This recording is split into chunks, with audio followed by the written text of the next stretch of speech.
Wild burros are one with remote western landscapes. The land remembers them well. The elusive burros walk lightly on rough mountain and desert terrain.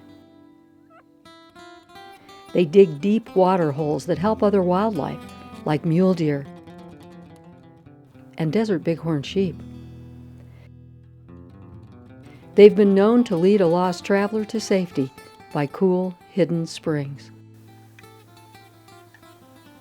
The law calls them free-roaming and protected, a vital link to our nation's cultural heritage. Yet they are fast disappearing from our public lands.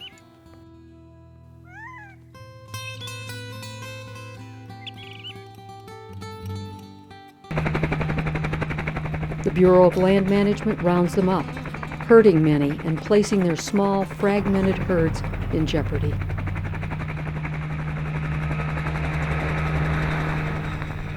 The National Park Service treats wild burros as pests and vows to remove every last one from their longtime home in Death Valley. Now the administration wants to kill captured burros, sell many to slaughter, and exterminate those they say don't belong in the wild.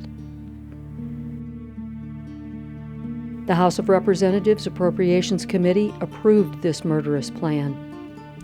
In considering the spending bill, the Senate committee chose to keep current protections in place.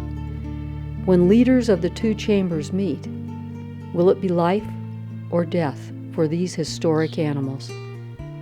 Please stand up for wild burros. Tell your representatives in Congress to maintain the ban against destroying our nation's free-roaming wild horses and burros. Let wild horses and burros live free.